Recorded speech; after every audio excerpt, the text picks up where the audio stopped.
수 있는 그런 또 있고 해서 전 성도님들이 같이 이렇게 기도 좀 해주시면 좋겠습니다. 예, 기도하겠습니다. 너희는 너희가 하나님의 성전인 것과 하나님의 성령이 너희 안에 계시는 것을 알지 못하느냐. 아멘. 하나님 아버지, 이 좋은 날 하나님 앞에 예배드릴 수 있는 귀한 시간 허락하심에 감사를 드립니다. 하나님의 언약을 붙잡고 성취될 말씀을 누리는 단을 쌓는 날이 되게 하시고, 영적 눈을 뜨고 세상을 살릴 영적 힘을 공급받게 하시고, 세상 살리는 증인으로 하늘교회 성도들 사용하여 주옵소서. 하나님 아버지, 우리 삶 속에 자리 잡고 있는 흑암 귀신 사단의 권자가 무너지는 시간이 되게 하시고, 전 성도들이 안고 있는 여러 가지 문제와 사건들이 예배드린 이 시간 회복되고, 나의 계획, 나의 주장, 나의 생각, 나의 마음을 주님께 맡기고 가장 평안한 가운데 하나님이 주시는 힘 공급받고 말씀에 집중하며 주신 말씀이 나의 마음 영혼 속에 각인뿌리 체질이 되어 한 주간 새롭게 하나님과 동행하며 살아갈 수 있는 영적인 힘을 주셔서 예배 이후 세상과 사람들과 부딪힐 때 승리의 깃발을 꽂을 수 있도록 성령 충만받고 하나님의 절대 언약을 붙잡고 가는 곳마다 사단이 무릎 꿇게 하는 예배가 회복되고 237 나라 살리는 증인으로 세워지기를 기도합니다. 하나님 아버지, 나를 언약의 사람이자 후대를 살리는 남은 자로 불러주심에 감사를 드립니다. 내 인생에 하나님의 언약이 구체적으로 성취되게 하옵소서.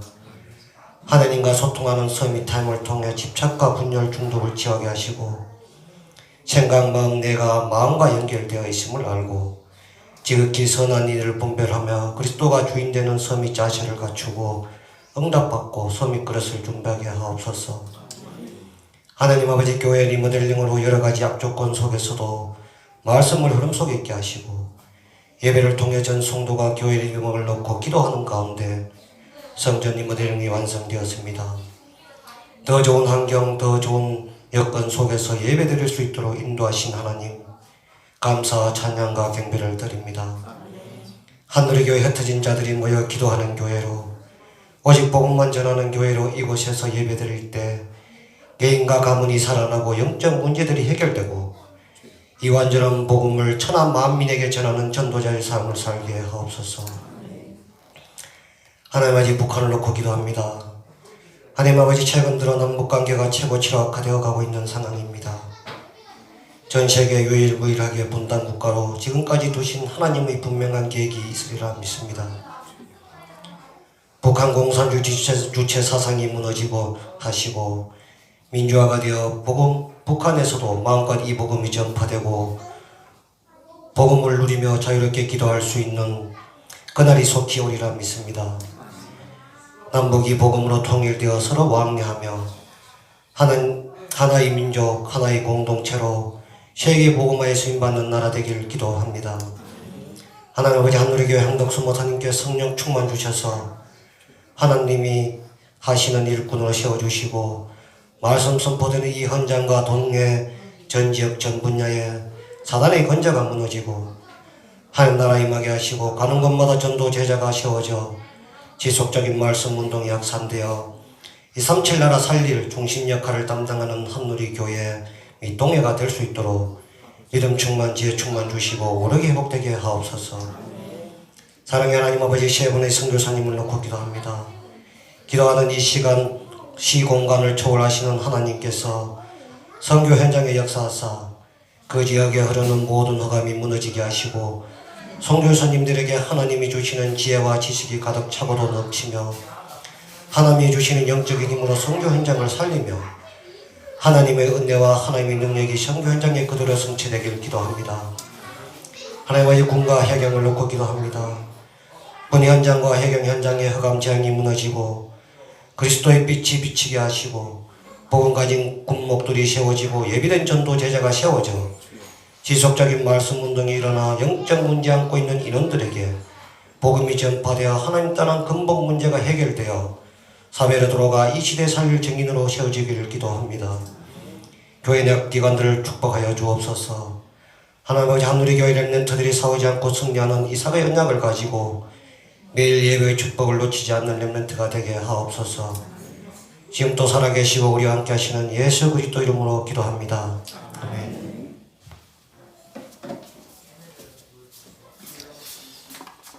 네, 감사합니다. 오늘 우리에게 주시는 하나님 말씀은 요한복음 1장 1절부터 5절까지 말씀입니다. 요한복음 1장 1절부터 5절까지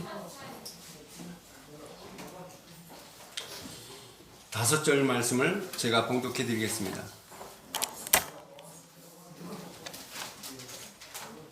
찾으셨으면 1절부터 제가 봉독해 드립니다. 태초에 말씀이 계시니라. 이 말씀이 하나님과 함께 계셨으니 이 말씀은 곧 하나님이시니라. 그가 태초에 하나님과 함께 계셨고 만물이 그로 말미암아 지은 바 되었으니 지은 것이 하나도 그가 없이는 된 것이 없느니라. 그 안에 생명이 있었으니 이 생명은 사람들의 빛이라. 빛이 어둠에 비추되 어둠이 깨닫지 못하더라. 아멘. 오늘 이 본문 말씀을 가지고 태초부터 계신 로고스라는 제목으로 함께 은혜를 나누고자 합니다. 먼저 여러분 로고스라는 단어의 의미를 먼저 좀 아셔야 될 것 같아요. 로고스, 이걸 왜 말씀이라고 번역을 했을까? 중요한 의미가 있습니다.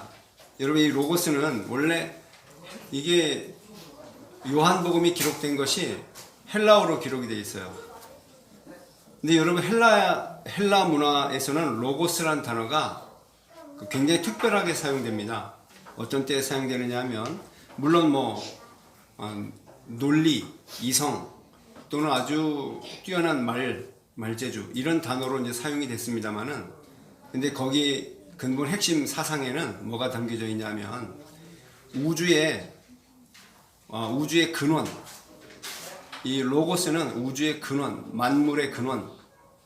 또 어떤 의미가 있냐면은 이 헬라에는 신화가 많잖아요. 무수한 신들이 있는데 그 신들의 어떤 그 신적인 원리, 우주가 운영되고 유지가 되는 데에는 그 신적인 원리가 있다. 그 원리가 바로 로고스다. 이렇게 그 철학적으로 그렇게 이제 정리가 되어 있습니다. 그런데 이것을 사도 요한이 이 단어를 사용했단 말이에요. 물론 70인역 성경의 구약 성경, 히브리어 성경을 헬라어로 번역할 때 그 구약 성경에 이제 하나님의 말씀이라는 단어가 나오면 거기 말씀이라는 단어를 로고스라고 번역을 해놨어요. 그러니까 이 로고스라는 단어로 번역한 데도 이유가 있는 거죠. 근데 그 이유를 사도 요한이 너무 정확하게 딱 사용을 한 겁니다. 어떻게 사용하죠? 이 헬라인들에게 지금 사도 요한이 이 요한복음을 기록한 곳은 에베소라는 지역이에요. 에베소는 헬라 지역이거든요. 이 에베소에서 이 요한복음을 기록했는데 이걸 기록하게 된 동기가 있단 말이죠. 이것을 기록하게 된 동기는 다른 게 아니고요. 에베소 지역에 이 헬라 철학에 물들어 있는 사람들에게 복음을 전하는데 로고스라고 하는 단어가 굉장히 중요하다는 걸 알았어요. 사도 요한이. 그래서 너희들이 말하고 있는 로고스 내가 이야기해 줄게. 이야기 시작되는 겁니다. 바울도 그 비슷한 상황이 있었죠. 아덴 지역에서 복음을 전할 때, 거기 지금 아테네죠. 아덴 지역에서 복음을 전할 때 그 아덴 지역을 쫙 돌아보니까 뭐가 있어요? 각종 우상 그 신전들이 세워져 있는데 그 중에 우상 신전 어떤 우상 신전도 있었냐면요. 모르는 신에게라는 이거 우상 신전이 있는 겁니다. 이거 얼마나 우상 숭배를 많이 했는지 이들이 생각할 때 우리가 모르는 신도 있을 거다 하는 거예요. 그래서 신전을 아예 세울 때 모르는 신이 있어요. 그래서 바울이 그 모르는 신, 너희가 모르는 신에 대해서 내가 설명해 주겠다 하면서 우리 만군의 하나님 예수 그리스도를 설명을 하죠. 마치 사도 요한도 그런 개념이죠. 에베소 지역에 로고스라고 하는 개념이 이 사람들에게 다 들어가 있는데 이 로고스에 대해서 내가 설명해 줄게. 그래서 요한복음이 기록된 겁니다. 거기에 태초에 뭐가 있었으니요? 말씀이 계시니라 그랬습니다. 로고스가 계시니라 그 얘기입니다. 근데 여러분 여기 태초라는 단어가 굉장히 중요해요. 태초의 이 말은 창조 이전에 그 말입니다. 모든 만물이 발생하기 이전에 그 시간, 이거 말하자면 시간, 공간, 시간이 창조되기 이전에, 다시 말하면 영원한 시간에, 영원이라는 그 시간 동안에 그때 이미 그리스도께서 계셨다. 이 로고스가 계셨다. 이것을 설명하는 겁니다. 그러니까 이 헬라 문화에 딱 젖어들었던 에베소 사람들이 그 얘기 들을 때요, 굉장히 신선한 충격이었습니다. 굉장히 신선한 충격이었어요. 우리가 마치 예수 그리스도 늘 이야기했지만 예수가 그리스도십니다 하고 제사장 왕 선지자직을 설명 들을 때 알고 있었는데 신선한 충격이 됐었잖아요. 과거에. 아니었던가 보죠? 여러분 얼굴 표정이. 저는 굉장히 신선한 충격이었거든요. 왜냐하면 제가 그리스도 모르지 않았어요. 삼중직 저 다 알고 있었거든요. 근데 그 삼중직을 가지고 그리스도께서 왜 삼중직을 갖고 계셔야만 했는지, 왜 그것을 가지고 십자가를 짊어지셔야 했는지 그걸 잘 몰랐었어요. 근데 이 복음을 들으면서 그걸 깨닫게 된 거죠. 아, 이분이 삼중직을 가져야만 하는 이유가 있었구나. 중요한 부분이죠. 이 사도 요한이 이 복음을 전하는 거예요. 그 요한 복음을 기록했는데 그때 에베소 교회 그 많은 성도들이 요한 복음을 읽고 큰 은혜를 받았을 뿐만 아니라 이 요한 복음이 이제 막 전 세계로 돌아다니고 우리 한국 땅에까지 요한 복음이 들어온 겁니다. 요한 복음이 아니면은 설명되지 않는 부분들이 상당히 많아요. 이 요한 복음이 너무 중요합니다. 여러분, 그래서 오늘 말씀해 보신 태초에 말씀이 계시니라, 여기 굉장히 중요한 게 있는데요. 말씀이 계시니라 할 때 계신다 하는 단어가 이게 헬라어인데, 이 헬라어는 참 희한합니다. 단어 하나인데 단어 하나 속에 굉장히 많은 게 내포가 되어 있어요. 어떤 의미가 있냐면요, 과거에도 있었고 지금도 있고 앞으로도 존재하신다는 뜻입니다. 이 계시니라 이 말이. 그러면서도 어떤 의미가 있냐면, 여기 태초에 말씀이 계시니라 할 때 제가 미완료 능동태의 그리스도라고 지금 설명드리는 겁니다. 미완료 능동태. 왜 미완료예요? 과거에도 계셨고 지금도 계시고 앞으로도 계시고, 또 이게 무슨 뜻이냐면요, 그 단어 속에 포함되어 있어요. 계시는데 그냥 가만히 이러고 계시는 게 아니고요, 역동적이면서 활동적으로 계시는 겁니다. 이분이 지금 활동하고 계시는 거예요. 계속 과거에도 그랬고 지금도 그렇고 앞으로도 그렇다는 거예요. 이분이 활동적으로 역사하신다. 그래서 제가 미완료 능동태의 그리스도라고 설명드린 거, 따로 설명드릴 표현이 별로 없어가지고 미완료 상태예요. 예수 그리스도의 지금 역사하시면 미완료 상태입니다. 그러면서 어떻게 해요? 역동적으로 지금 움직이고 계시는 거예요.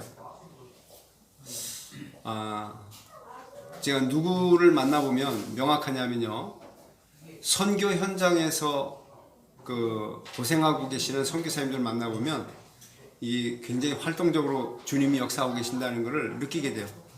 근데 저는 동해에서도 역동적이면서 활동적으로 역사하시는 그리스도를 함께 저와 여러분이 체험하게 되길 원합니다. 그 부분을 놓고 계속 기도하고 있고요. 또 중요한 부분은 뭐가 있냐면요, 선교 현장과 동해 현장이 연결돼야 돼요. 그래서 우리가 동해 현장에 말씀 운동 해야 되지만 이 말씀 운동의 비밀이 선교 현장에 연결돼서 그곳에서도 이루어져야 돼요. 놀랍게도요, 제가 좀 약간 고민하게 된 게 뭐냐 하면, 북한이 민주화되는 게 하나님 뜻일 겁니다. 근데 제 개인적인 생각에는 북한이 민주화되는 게 진짜로 좋은 일일까? 생각이 좀 들었어요. 왜냐하면요, 북한은 예수 믿는 게 생명 걸어야만 믿을 수 있습니다. 거기 예수 믿는 사람들은요, 생명 걸고 믿는 거예요. 목숨 걸고 예수 믿는 거예요. 중국이 공산정권 무너지고 민주화가 되면 참 좋겠는데 그게 진짜 좋은 일일까? 그런 생각이 좀 들었어요. 왜냐하면 중국 사람들은요, 예수 믿으려고 하면 목숨을 걸고 믿는 거예요. 더 놀라운 사실은요, 지금 전 세계에서 가장 선교사를 가장 많이 파송하고 있는 나라가 바로 중국이랍니다. 바뀌었어요, 지금. 그러니까 가장 어려운 나라인데 가장 선교사를 많이 파송해요. 놀라운 사실은요, 우리가 부르는 그 찬양 중에 중국 사람들이 지은 찬양들이 많이 이렇게 들어와 있다더라고요. 우리도 모르는 중국 사람들이 너무 복음적인 열정적인 찬양을 하는 거예요. 왜냐, 그들은 생명 걸지 않으면 찬양도 할 수 없어요. 그래서 저는 과연 그들이 민주화가 되는 게 좋은 일일까 생각이 들었어요. 왜냐, 민주화의 축복을 가장 많이 누리고 있는 대한민국 교회들은 다 지금 불 꺼져 가고 있지 않습니까? 다 지금 시들시들해져 가고 있잖아요. 오히려 저 무슬림 국가들 보면요, 이 복음을 듣고요, 너무 막 기가 찬 응답들을 받는 거예요. 어떤 응답을 받냐 하면, 단기 선교 사역을 나갔던 분들이 가서 사람들을 만나서 복음을 전하는데, 여러분, 그런 사람들을 만나기 쉽지 않거든요. 복음을 전하는데 뭐라고 하냐 하면, 내가 며칠 동안 계속 똑같은 꿈만 꿨다. 무슨 꿈이냐? 한 번도 만난 적이 없는 예수님이 나타나셔가지고 뭘 주냐? 성경책을 주고 가더라고요. 꿈에. 그것도 똑같은 꿈을 며칠 동안 계속 꿨다는 거예요. 그런데 복음 전하는 단기 선교 사역자를 딱 만난 거예요. 그리고 무슬림들이, 여러분, 무슬림들이 예수 믿는다고 하는 것은 청천벽력 같은 일입니다. 왜냐, 예수는 알고 있어요. 선지자 중에 한 분이라는 거 알고 있어요, 그들이. 근데 예수 믿으면 안 된다는 거죠. 오직 유일한 선지자 마호메트를 믿어야 된다. 그를 따라야 된다. 그렇게 믿고 있습니다. 근데 예수 믿는다고 할 때는요, 목숨 걸어야 돼요. 학교도 못 다녀요. 경제 활동 못 하게 돼 있어요. 근데 그런 데서 예수 믿는다는 건 너무 기가 막힌 일이죠. 근데 놀라운 사실, 이 사람들이 예수 믿잖아요? 생명 거는 거예요. 제가 우연찮게 며칠 전에 그 우리 당세복, 여러분 들어보셨죠? 당세복. 그 조성욱 목사님 만났어요. 전혀 의도치 않은 조성욱 목사님 만났어요. 만나서 얘기해 보니까 저보다 2살 아래더군요. 그 목사님도 놀라더라고. 저보다 2살 위시네요 그러더라고요. 왜냐하면 보기에 저보다 더 늙었어요, 보니까. 앞니빨 다 뺐더라고요. 가짜 이빨 뭐 다 해놨어요. 근데 이제 우리 학교 선배입니다. 저희 학교 선배고 해서 만났는데, 뭐 이런저런 이야기를 하다 보니까 제가 무슨 생각했냐면요, 전에 한번 이런 말씀을 드린 적이 있습니다. 제가 어떤 선입견을 갖고 있을 때, 인터콥이라는 선교단체, 거기에서 활동하는 우리 동기 목사님들 몇 분이 있는데요, 제가 그 동기 목사님들에 대해서 심각한 배신감이 느껴지는 거예요. 여러분 그거 아시나요? 그런 거 느껴보셨어요? 야, 우리도 전도하고 선교하는데 왜 그 단체에 가냐? 그럼 제가 그 단체에 대한 부정적인 이야기들을 많이 했거든요.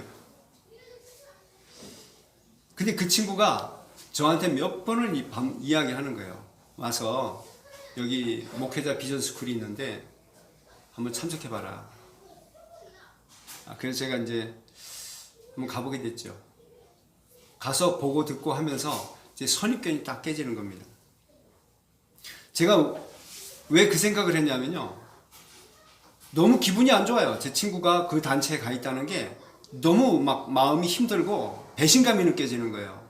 근데 하루는 제가 밤에 기도하다가 무슨 생각했냐, 아버지, 내가 왜 그 친구가 그 선교단체, 그것도 이상한 단체도 아니고 올바르게 선교하는 단체인데 왜 그 단체에 가서 활동한다는 그게 나한테 왜 이렇게 힘이 들고 배신감 느껴지고 기분이 나쁘고 화가 치밀어 오르는 겁니까? 하고 제가 질문을 해봤어요. 하나님께. 계속 질문했는데 하나님은 답이 없으시더군요. 아마 하나님께서는 내가 너에게 대답할 가치가 없다, 그렇게 생각하셨든지 아무 대답이 없으셨어요. 근데 계속 질문하다 보니까 제 생각에, 아니 복음 전한다는데 가서 선교 현장에, 기존 교단이 들어갈 수 없는 무슬림 현장에 가서 복음 전한다는데 왜 네가 기분 나쁘냐, 그게 왜 화가 나냐, 그런 생각을 했어요. 그러다가 그게 며칠 정도 지나면서 그 생각이 이제 제게 딱 이제 고착이 되더라고요. 그 단체에 대해서 이제 선입견을 버리라, 편견을 깨뜨리라. 그 편견을 깨뜨리고 나니까 그 친구들 만나는데요, 전혀 거리낌이 없고 마음의 기쁨으로 그 친구들을 만나게 되더라고요. 제가 그 목회자 비전 스쿨이라는 그곳에 가서 참여해보고 그 무슬림 현장에서 일어나는 현장 사역에 대한 보고를 이렇게 듣는데 굉장히 마음에 기쁘고, 다른 게 아니에요. 여러분, 저는 거기 강의를 들어볼 때는 강의 들을 게 없어요. 들을 게 없어요. 진짜 우리는 이미 다 알고 있고 이미 다 복음 가지고 있기 때문에 복음 강의를 들을 게 없더라고요. 다만 한 가지가 전달되는 거예요. 뭐가 전달되냐면 하나님의 마음이 전달되더라고요, 제게. 여러분, 내 마음이 여러분들에게 전달된다면은 놀라운 일이 생길 겁니다. 여러분 부부지간에 서로 마음이 전달된다면은 그 부부지간에는요 대화가 필요가 없을 겁니다. 마음이 전달된다면. 하나님의 마음이 제게 전달되는데, 제가 강의 들으면서 뭐 별로 울어본 적이 별로 없거든요. 은혜 받고 감동받은 적은 있는데 1시간 강의 듣는데 3번은 울음이 터져 나오는 거예요, 제게. 왜? 하나님의 마음이 전달되는 거예요. 제가 놀랐습니다. 이 단체는 하나님의 마음을 전하는 단체구나. 지식이 아닌 하나님의 마음을 전하는 단체구나. 그렇게 생각이 들었습니다. 근데 제가 그러고 나서요, 이 편견이 깨지기 시작한 거예요. 편견을 깨뜨려라 말로만 했지 안 깨진 부분들이 많이 있었던 겁니다. 아니, 딱 편견이 깨지고 나니까 제 개인적인 소견으로 그래요. 조성욱 목사님에 대해서도 사실 좀 편견이 있었어요, 제게. 약간의 편견이 있었습니다. 왜냐, 당세복 해가지고 막 좀 무리를 일으키고 나갔다, 뭐 그런 정도의 편견이 있었습니다, 솔직히. 그렇지만 우리 그 다락방 하는 목사님들에게 반대 이야기를 많이 했어요. 아니, 현장에서 복음 전하고 선교하겠다는데 그걸 왜 막냐, 막는 것도 이상하다. 제가 이제 막 그랬는데, 어쨌든 약간의 편견이 있었는데 이 인터콥이라는 단체를 통해서 편견이 딱 깨졌는데, 놀라운 게 제 조성훈 목사님 개인적으로 만나본 적이 한 번도 없었거든요. 딱 만난 거예요. 깜짝 놀랐어요, 제가. 조성욱 목사님. 야, 이게 희한하다. 어떻게 이런 만남이 일어나지? 딱 만나서 여러 가지 대화를 하는데 제 마음이 조성욱 목사님에게 전달됐나 봐요. 조성욱 목사님 뭐라 하냐면, 목사님, 오늘 목사님 만난 게 너무 하나님 은혜 같습니다. 손을 붙잡더라고요. 그래서 자기가 이제 그 남미 쪽과 무슬림 국가에 선교의 문이 열려가는 그 부분을 약간 간증을 하시더라고요. 굉장히 중요한 또 대화였고 좋은 만남이었습니다. 여러분, 제가 왜 이 말씀드리냐면, 그리스도께서는 과거에도 역사하셨고 지금도 역사하고 계시고 앞으로도 능동적으로 활동적으로 역사하고 계실 겁니다. 그 예수 그리스도를 만나는 것이 예배예요. 그 예수 그리스도를 누리는 것이 현장 말씀 운동입니다. 이 말씀 운동의 문이 저와 여러분에게 활짝 열리게 되길 바랍니다. 여러분 나가서 뛰어 돌아다닌다고 말씀 운동 문이 열리는 게 아니에요. 여러분 마음속에 말씀 운동이라고 하는 기도 제목이 팍 박혀가지고 시도 때도 없이 기도 제목으로 나오기 시작하면 그때부터 말씀 운동이 시작되는 겁니다. 이 그리스도는 삼위일체 하나님의 제2위 되시는 그리스도십니다. 여러분 1위, 2위, 3위 그러니까 1등, 2등, 3등 그게 아니고요. 동등하신 하나님이신데 그분의 사역과 위치가 다르다 그 말입니다. 삼위일체, 동등한 성부, 성자, 성령.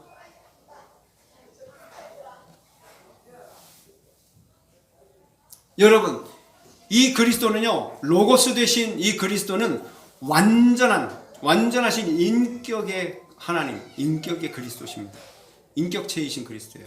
인격이란 말은 무슨 말입니까? 여러분, 무슬림들은요, 그 알라를 인격체로 느끼지 못합니다. 왜요? 명령해요. 명령하고 그 명령을 지키지 않으면 죽어요. 무슬림들은 그래서 신이, 하나님이 나를 사랑한다는 것을 못 느끼고 사는 사람들, 평생을 못 느낍니다. 그래서 그들은 뭐가 충격이냐면 복음 전할 때 하나님은 당신을 사랑하십니다. 이 말이 충격이래요. 신이 나를 사랑한다고? 이제까지 그 무슬림들은 뭘 느끼냐? 신은 명령만 해요. 지키지 않으면 죽는 거예요. 근데 이 인격체이신 그리스도는 완전히 우리와 인격적으로 교제가 가능한 분이세요. 사랑해 주시는 분이세요. 자신을 희생해 주시는 분이세요. 이 그리스도가. 저와 여러분이 그리스도께서 나를 위해서 죽으시고 부활하셨다는 것을 분명히 붙잡고 모든 삶의 현장에서 누리기 시작한다면 여러분, 그분이 우리를 얼마나 사랑하고 계시는지를 또 체험하게 될 겁니다. 그분은 지금도 여러분을 사랑하고 계세요. 어려움과 위기와 여러 가지 문제가 있다면 기도하시기 바랍니다. 주님은 여러분을 사랑하고 계세요. 그 사랑이 저와 여러분을 자꾸 일으키실 겁니다. 그분의 사랑이. 어떻게 해요? 그냥 말씀 운동 하자, 그게 아니고요. 그 말씀 운동을 해야 될 이유가 하나님의 마음이 저와 여러분 속에 계속 전달되고 뿌리가 내리게 될 겁니다. 두 번째로, 여러분, 태초부터 계신 이 로고스, 말씀이신 우리 그리스도는 창조주십니다. 창조주. 만물의 근원자예요. 여러분, 창조주시니까 이분은 창조의 역사를 일어나요. 여러분, 신약성에서 사복음서를 한번 다 보세요. 사도행전까지 한번 읽어보세요. 재밌습니다. 하루만 해도 읽을 수 있어요. 예? 계속 쭉 읽어보세요. 읽어보시면 뭐가 보이죠? 창조주이신 그리스도가 보일 겁니다. 여러분, 예수님이 다니면서 병 고친 게 아니죠. 예수님이 다니면서 귀신 쫓아낸 게 아닙니다. 이분이 창조주이시고 그리스도이시기 때문에 창조주의 역사가 그 현장에 일어납니다. 예수님이 회당에 들어가서 복음을 전하는, 가버나움 회당에 들어가 복음 전하는데 한편 손이 마른 사람이 있었어요. 한편 손 마른 사람. 이 사람이 있었는데 예수님 복음 전하시다가 안식일에 그 사람 일어나라. 그리고 어떻게 해요? 손을 내밀라. 이 마른 손 내밀었는데 이게 어떻게 된 겁니까? 마른 손이 다른 한편 손과 똑같은 형태로 복원이 되는 거예요. 복원이. 이게 무슨 말입니까? 창조주 하나님이신 거예요. 나면서부터 안진뱅이 됐다는 말은요, 불가능하거든요. 근데 하나님이 거기에 역사하신 거예요. 이 그리스도께서. 여러분, 그리스도는 창조주시고 그의 말씀으로 이루시는 분이십니다. 여러분, 로고스가 말씀이라는 단어로 번역이 됐는데요. 여러분, 맞습니다. 지금도 주님은 로고스이신 그리스도께서는요, 말씀으로 저와 여러분에게 역사하고 계세요. 저와 여러분이 내 마음에 하나님의 말씀이 받아들여질 때 아멘 하고 받아들여지는 그 순간 그 말씀의 역사가 일어나는, 말씀이 창조의 일을 이루게 돼 있어요. 왜냐, 그리스도가 그런 분이시기 때문에. 또 여러분, 우리는 너무도 잘 알고 있죠? 그리스도는 선지자, 제사장, 왕이시죠. 그러니까 이 니고데모라는 사람이 예수님을 만나고 나니까 누가 만나지죠? 하나님이 만나져요. 왜? 그리스도가 그 일을 하시는 분이거든요. 이 그리스도가 가니까 흑암 권세가 결박이 돼요. 왜요? 이분이 왕이신 하나님이시기 때문에 그렇습니다. 그리스도를 만나니까 여러분, 죄의 권세가 꺾여요. 죄의 권세 꺾이니까 병이 치료가 돼요. 왜 그런 일이 있습니까? 이분이 바로 우리의 참 제사장 되시기 때문에 그렇습니다. 지난 수요일 날 말씀드린 대로 여러분, 저와 여러분의 모든 죄와 연약함을 주 예수 그리스도께 전가시키게 되시기 바랍니다. 다 전가시켜 버리세요. 기도로 전가시켜 버리세요. 세례 요한이 예수님께 안수하면서 모든 세상의 죄를 그리스도께 전가시켰습니다. 저와 여러분도 선지자, 제사장, 왕권이 있습니다. 신자들은, 예수 믿는 사람들은 그 권세가 있다니까요. 예수님 머리에 손을 얹고 우리 모든 죄를 그분에게 전가시켜 버리세요. 이 놀라운 축복을 누리게 되시기 바랍니다. 우리는 하나님의 백성이요, 하나님의 종들이요, 하나님 거룩한 백성들, 왕 같은 제사장들, 이 놀라운 신분을 가지고 있습니다. 왜요? 이 그리스도가 내 안에 계시기 때문에. 여러분, 이 창조주이신 그리스도는 만물의 근원자요, 완전한 작정을 하고 계신 분이세요. 여러분, 저는 창세기 1장을 보면서 창세기 1장부터 2장 3절까지 7일간의 사역을 보면요, 너무 놀라워요. 여러분, 빛이 있으라 하신 그 말씀이 뭐에 대한 예언인지 아세요? 아시죠? 그리스도께서 빛으로 오실 것에 대한 예언입니다. 또 궁창 위의 물과 궁창 아래의 물로 나뉘라 하셨습니다. 여러분, 그 나뉘다는 단어는 쪼개지다는 뜻입니다. 여러분, 그 쪼개진다 할 때 언제 사용되는 단어냐 하면 인간의 영혼이 육체와 분리가 될 때 쪼개지는 거죠. 완전히 그 죽음이지 않습니까? 여러분, 또 인간이 하나님께 죄를 짓고 하나님과 분리가 될 때 쪼개져 나가는 거죠. 인간이 영적 죽음을 말합니다. 여러분, 그리스도께서 우리를 구원하시기 위해서 그 몸이 쪼개어져 죽게 됩니다. 삼위일체 하나님, 분리될 수 없는 그 하나님이 쪼개어져 분리가 되시는 겁니다. 죽음을 의미하죠. 여러분, 우리 그리스도는요, 육체가 잠깐 죽었다 깨어나는 그 정도 수준이 아니라 진정한 죽음에까지 들어가셨던 분이세요. 그러니 물 위에, 궁창 위의 물과 궁창 아래의 물로 나뉘라 하는 그것은요, 그리스도의 죽으심과 우리의 영적 죽음을 상징하는 창조 사역이었어요. 여러분, 둘째 날에는 하나님 보시기에 좋았다라는 말이 없어요. 둘째 날에는. 셋째 날은 뭡니까? 물에서 묻이 드러나라. 여러분, 그리스도의 부활을 의미합니다. 처음 들으시는 분들은 그게 긴가민가 하실 거예요.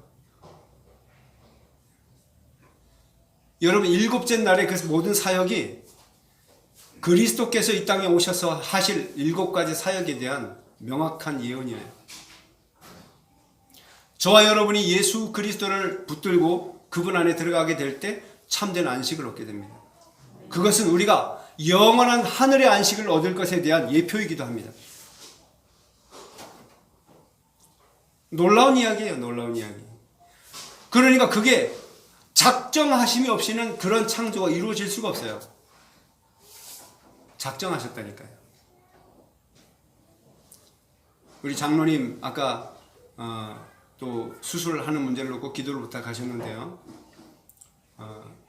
위에서 우리 같이 기도해 주시고 또 많은 그 병원에서의 치료함이 힘들지 않도록 또 속히 치료될 수 있도록 그렇게 기도해 주시면 감사드리겠습니다.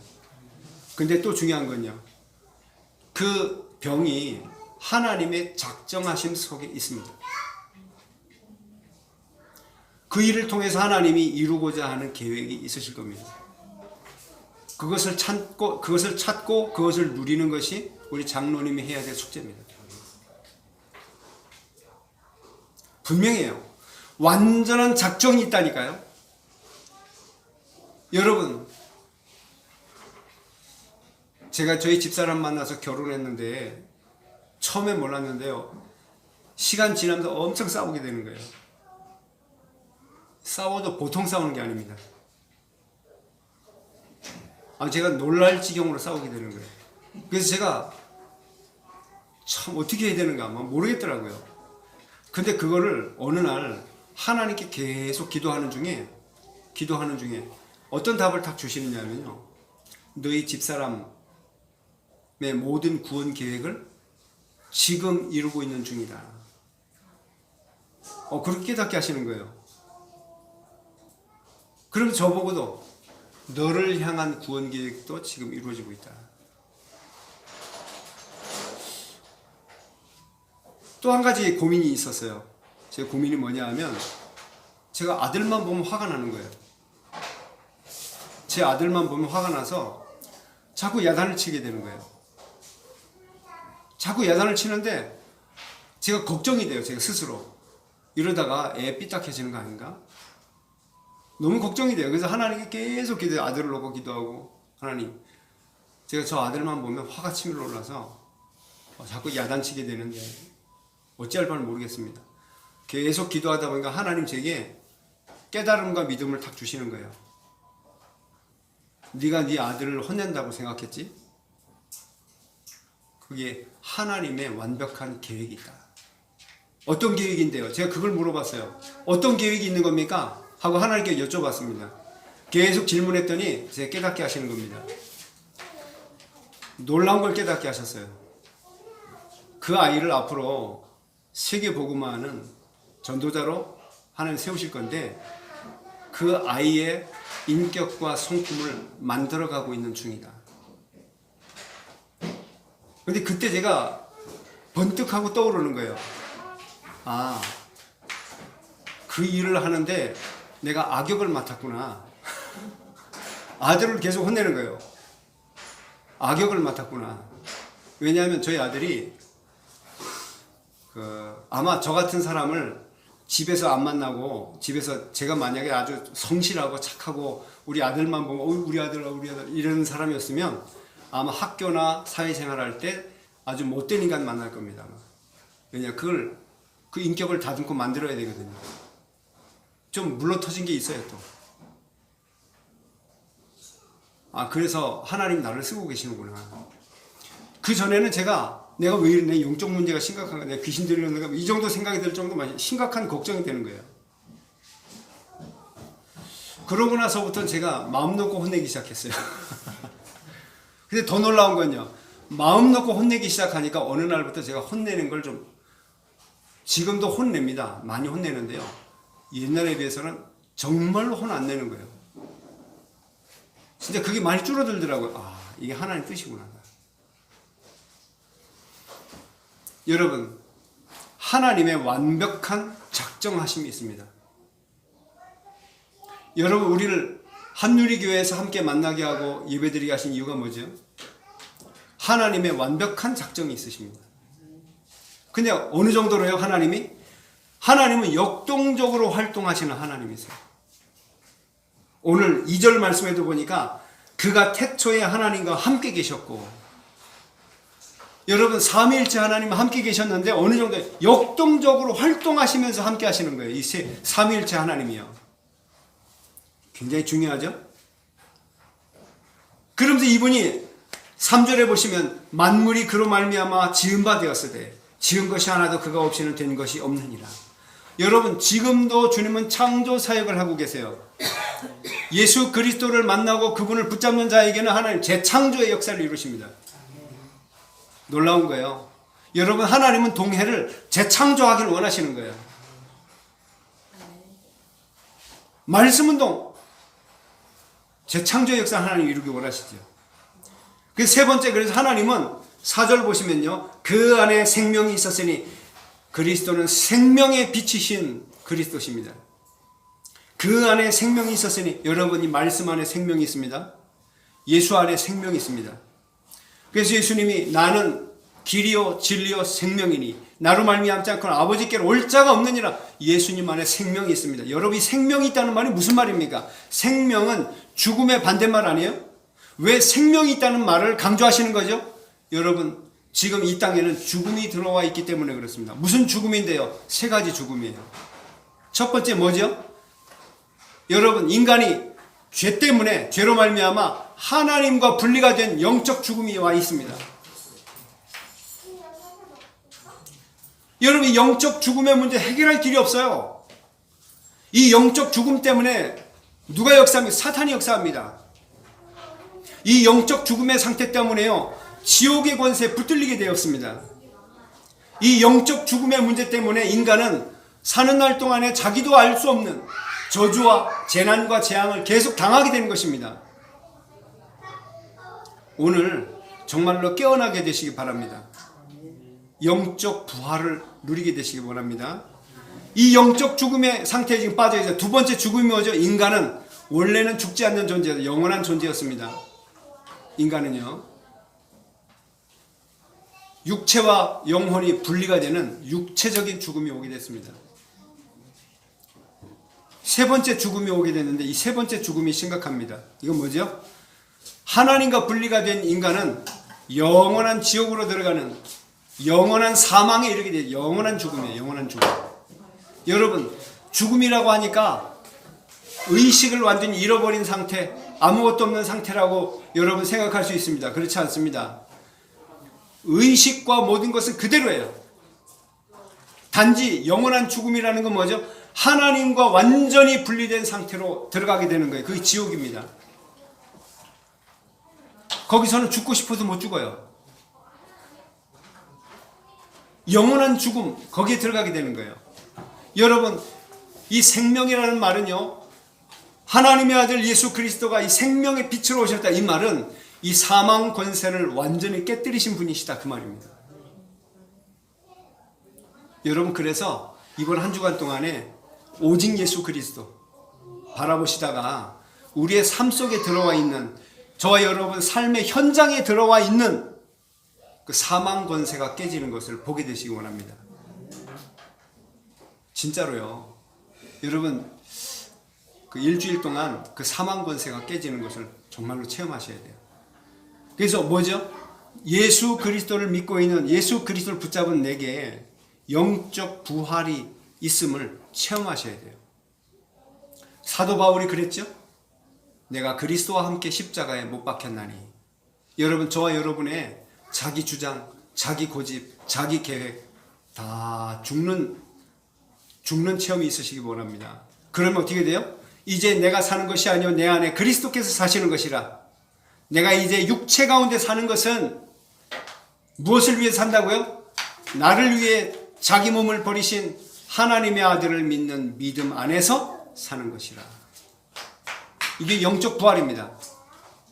우리가 이 믿음 안에서 사는 거, 예수 그리스도를 믿는 믿음 안에서 사는 겁니다. 그때 어떤 일이 벌어지는데요? 여러분, 저와 여러분에게 사망 권세가 깨지고 예수님 가시는 곳에 물이 포도주가 되는 변화가 일어나고요. 예수님이 가시는 곳마다 병자들이 치유가 되는 일이 일어났고요. 저와 여러분이 이 그리스도를 붙잡고 누리는 순간순간마다 안전뱅이 같고 사망한 자 같았던 우리의 심령이 깨어나게 되는 것입니다. 그뿐만이 아니에요. 이 복음을 받는 자들에게 살아나는 역사가 일어나게 되어 있습니다.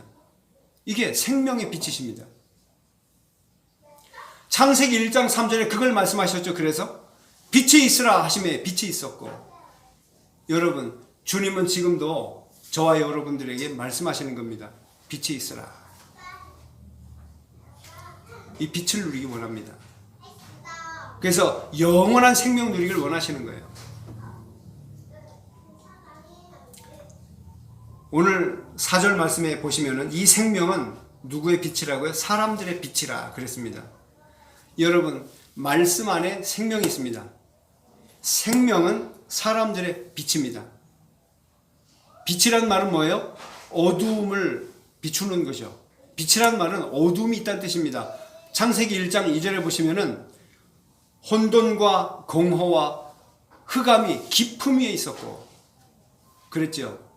여러분, 그것을 해결하는 단 한 가지 방법은 뭐예요? 빛이 있어야만 되는 것입니다. 여러분, 사람들이 혼돈과 공허라는 말은 텅 비었다는 뜻이죠. 공허와 흑암이 깊음 위에 있는데 사람들이 그 세 가지 영적 문제를 당하고 삽니다. 거기에 필요한 것은 빛이에요. 이 빛이 어디에 있습니까? 말씀 안에 이 빛이 있습니다. 저와 여러분이 일주일 동안 이 말씀을 묵상하고 말씀 안에서 이 빛을 누리게 되신다면 하나님의 놀라운 은혜를 또한 체험하게 되실 것입니다. 우리는 여기서 중요한 결론 한 가지 맺어야 되겠습니다. 결론은 다른 게 아니고요. 5절 말씀입니다. 5절 말씀. 빛이 어둠에 비추되 어둠이 깨닫지 못하더라 그랬습니다. 여러분, 빛이 어둠에 비추되 그랬습니다. 빛이 어둠에 비쳤다는 말은 무슨 말입니까? 이 빛이 어둠 가운데로 들어오셨다는 뜻입니다. 이 빛이 세상에 들어오셨다는 뜻입니다. 예수님이 창조주 하나님이신데 요한복음 1장 11절 12절 보시면 어떻게 돼요? 영접하는 자 곧 그 이름을 믿는 자들에게는 하나님의 자녀가 되는 권세를 주셨으니 예수님을 영접하는 자들에게 들어오셨다는 뜻입니다. 여러분, 예수 그리스도 하나님의 아들 생명의 빛이신 이 그리스도께서 세상에 들어오신 것은요 절대적인 은혜입니다. 막을 수 있는 길이 없어요. 하나님의 계획이에요. 저는 한 가지 소망이 있는 게 있습니다. 한 가지 소망이 뭐냐면요, 제가 할 수 없어요. 여러분, 저는 여러분을 변화시킬 자신이 없습니다. 정말로. 오늘 아침에도 우리 렘넌트 주일학교 예배를 드렸는데요, 중학생들 2명 모아놓고 제가 뭘 얘기했냐면, 얘기한 게 아니고 제가 기도하면서 말씀을 나눴는데 뭘 기도했냐면요, 주님, 저는 이 아이들을 변화시킬 수 없습니다. 그러나 한 가지 소망이 있습니다. 주님이 이 아이들을 붙들어 주시면 이 아이들은 변화되고도 남습니다. 제 소망입니다. 여러분, 주님이 이 아이들을 붙잡고 계시는 것은요 절대적인 은혜예요. 막을 사람이 없습니다. 그리스도께서 저와 여러분에게 오셔서 함께 하시는 것은요 막을 자가 없어요. 사탄이 발악을 하고 여러분 죄의 세력이 아무리 강력해도 이것은 막을 수 없습니다. 두고 보세요. 막을 수 없습니다. 이것은 절대로 강력한 이 저항 세력이 이길 수 없는 하나님의 은혜입니다. 주님이 이 땅에 오신 것입니다. 저는 아무리 생각해도 주님이 빛으로 오셨다고 했지만 갓난아기로 태어나신 그 사건 자체가 엄청난 십자가예요. 예수님 탄생부터 죽으심까지가 전부 다 십자가입니다. 여러분, 저와 여러분에게 그 십자가를 지라고 하시는 거예요. 주님이. 힘드냐? 십자가다. 여러분, 누구나 다 고난당해요. 여러분, 불신자든 신자든 다 어렵습니다. 고난당합니다. 근데 우리는 축복이라니까요. 왜요? 그 고난을 십자가로 여기고 내 뜻, 내 주장, 내 계획, 내 고집 주님 십자가에 다 못 박아버리고 주님의 계획만 이루어지길 원합니다 하고 가는데 어떤 일이 벌어져요? 변화가 일어나요. 창조의 역사가 일어나요. 이 지역에 말씀운동의 문이 열리게 될 것입니다. 하나님은 지금도 일하고 계세요. 태초부터 계셨던 그분은 지금도 계시고 앞으로도 역사하실 것입니다. 제가 그 인테리어 하는데 엄진성 집사님이 여기에 있지는 않았어요.